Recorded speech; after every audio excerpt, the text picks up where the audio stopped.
नमस्कार दोस्तों, स्वागत है आपका जॉब डॉक्टर। और आज की इस वीडियो में हम बात करने वाले हैं कि कैसे ब्रह्मचर्य आपको बलवान बनाता है।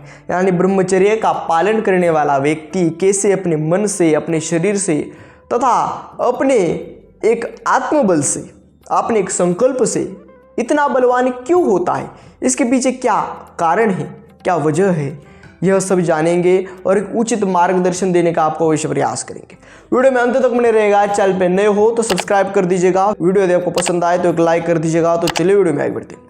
प्रथम तो एक बात आप जानें कि ब्रह्मचर्य क्या है और ब्रह्मचर्य से आप में शक्ति क्यों आती है, बल क्यों आता है और वह बल किस कोटि का होता है।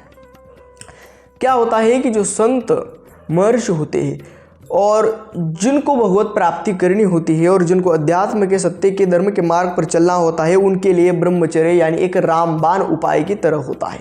ब्रह्मचर्य उनको उनके इस मार्ग के लिए सुलभता प्राप्त करके देता है और उनको एक अलग ही विद्या का, एक अलग ही शक्ति का, एक अलग ही बल का अनुभव करा के देता है। आपने देखा होगा नागा साधु, अघोरी, बहुत बड़े बड़े संत, वह अपने शरीर पर कम से कम वस्त्र धारण करते हैं। ठंड हो, बरसात हो या फिर गर्मी हो, लेकिन उनको इन ऋतुओं से कुछ फर्क नहीं पड़ता। क्यों नहीं पड़ता? क्योंकि वह इन सब से परे है। वह इन सब से परे, इस ब्रह्मांड से परे उस आत्म तत्वों को जान चुके हैं, जिस आत्म तत्वों को सामान्य मनुष्य कभी जान ही नहीं पाते। क्यों नहीं जान पाते? क्योंकि उनमें उतनी क्षमता नहीं होती। क्यों नहीं होती? क्योंकि ब्रह्मचर्य नहीं होता। अब ब्रह्मचर्य क्या करता है, कैसे आपकी क्षमता बढ़ाता है, इस पर विशेष ध्यान देंगे। क्या है कि आपकी क्षमता, आपका बल, आपका चिंतन, उसके पश्चात जो आपका संकल्प होता है कि मैं कल से यह करूँगा, उसके पश्चात जो भी आपके मन में विचारों का प्रवाह चलता है, उसकी एक दिशा होती है। अब देखिए, आपका वीर्य, आपका प्राणवायु, यानी जो आप श्वास अंदर बाहर लेते हो, आपका प्राणवायु तथा आपका मन एक संयम में रहता है। जब आप कम खाओगे, कम बोलोगे, कम सोओगे, व्यायाम, प्राणायाम, ध्यान पर लक्ष्य दोगे, अध्ययन करोगे, नाम जप करोगे, सात्विक अन्न लोगे, उसी के साथ साथ कुसंग से बचोगे, स्त्री से जितना हो सके उतना अंतर बना के रहोगे, उसी के साथ साथ स्वयं को हर जगह से कष्ट देना प्रारंभ करोगे, मानसिक स्तर पर तथा शारीरिक स्तर पर कष्ट देना प्रारंभ करोगे, फिर जाकर आप उस आत्म तत्वों को जान पाते हैं। अब आपके सामने आप हो, लेकिन आप स्वयं को नहीं जानते। केवल आप आपके शरीर को जानते हैं कि मेरा नाम यह है, मेरा यह शरीर है, लेकिन आप आत्म तत्वों को नहीं जान पाते। वो लोग आत्म तत्वों से परे पर ब्रह्म को जान चुके हैं। में इतनी क्षमता आ जाती है कि वह कुछ भी कर सकते हैं। इस ब्रह्मांड का कोई भी ऐसा कार्य नहीं जो एक ब्रह्मचारी नहीं कर सकता। कम खाना, कम बोलना, कम सोना, व्यायाम प्राणायाम करना, अध्ययन करना, स्वयं को परिपक्व बनाना, मोह माया से दूर रखना स्वयं को और हर चीज़ से स्वयं को कष्ट देना, ये सभी चीज़ें कर कर आप ब्रह्मचर्य के लिए परिपक्व होते हो और फिर उस आत्म तत्व को जान पाते हो। लेकिन यदि आपने आज से ब्रह्मचर्य का पालन करना शुरू कर दिया, प्रारंभ कर दिया, तो कुछ वर्ष लगेंगे। ये जो शॉर्ट टर्म विजन पर चलने वाली आनंद है वह आप भोग रहे हो और ब्रह्मचर्य है लॉन्ग विजन पर चलने वाला आनंद।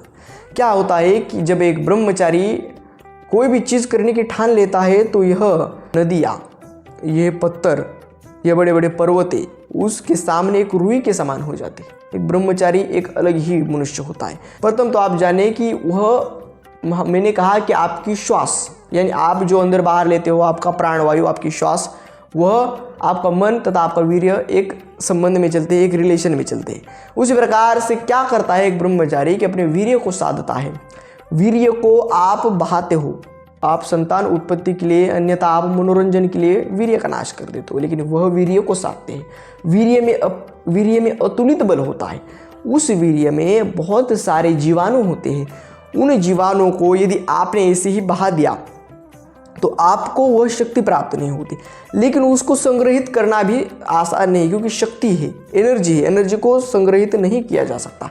यदि आपने संग्रहित करने का प्रयास किया तो स्वप्नदोष मार्फत, किसी और मार्फत आपका वीर्य निस्तेज होता रहेगा।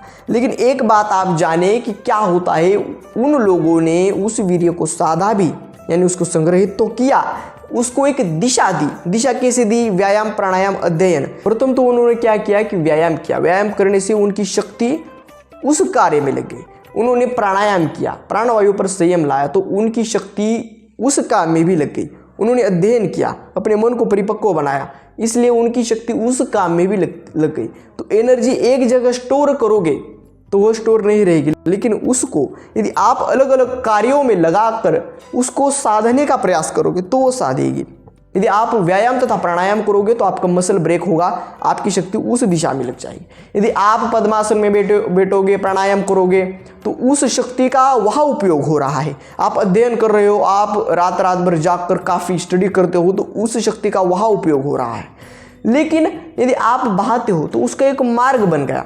अब एक मनुष्य है, उसको नहीं पता है कि कहाँ पर जाना है, मार्ग क्या है, तो वह नहीं जाएगा, लेकिन उसको पता है कि मार्ग कहाँ जाना है, तो वह उस दिशा में चला जाएगा। इसी प्रकार से यदि आपने पूर्व चेष्टा की, गलत चेष्टा की, तो आपका वीर्य ऐसे ही बहते चला जाएगा स्वप्न दोष मार्फत, किसी लघु शंका मार्फत, स्वप्न दोष मार्फत। लेकिन यदि आपने उसको एक दिशा दी, उसको एक दिशा प्राप्त कर दी, तो वह उचित दिशा में चला जाएगा। और वह उचित दिशा में जब चला जाएगा तब वह एक आपको क्षमता, एक बल, एक संकल्प शक्ति प्रदान करेगा। उसी से आप इस जगत में दैदीप्यमान होगे और एक अलग ही प्रकाश को, एक अलग ही क्षमता को धारण कर कर इस जगत में एक अलग ही व्यक्ति बनेंगे। यह होता है कि उसके पीछे क्या है। वीर्य में अपाट शक्ति है, वीर्य में अतुलित बल है, लेकिन उसको आप जान नहीं पा रहे हैं। यदि उसको जान गए और उसको एक उचित दिशा आपने दी, व्यायाम, प्राणायाम, ध्यान, अभ्यास, अध्ययन, इसके मार्फत उचित दिशा यदि दी, तो उचित दिशा में वह चला जाएगा।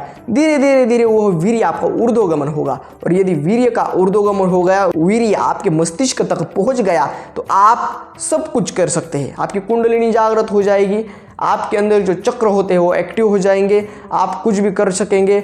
और आपकी संकल्प शक्ति इतनी ताकतवर हो जाएगी कि आपके सामने कोई भी टिक नहीं पाएगा। जो भी संकल्प आप लोगे, जो भी ठानोगे, वो होता चला जाएगा। जिस भी क्षेत्र में नजर डालोगे उस क्षेत्र में विजय होती चली जाएगी। जिस दिशा में नजर डालोगे उस दिशा में विजय होती चली जाएगी। जहां भी जाओगे आपका ही बोलबाला होगा, जहां भी जाओगे वहां आपकी ही विजय और आपकी ही यश की गाथा लोग गाएंगे यदि आप ब्रह्मचारी हो। पूर्व समय के लोग देख लीजिएगा, आज भी लोग उनके बारे में पढ़ रहे हैं, उनके बारे में जान रहे हैं, उनकी वाह आज भी है। किस कारण? क्योंकि उन्होंने ब्रह्मचर्य को धारण किया और प्रभु की प्राप्ति के मार्ग पर वो चले। यह होता है इसके पीछे का एक विज्ञान, इसके पीछे का ये सभी चीज़ें बैकग्राउंड में रनिंग कर रही होती है और सामने से एक ब्रह्मचारी तैयार हो रहा होता है।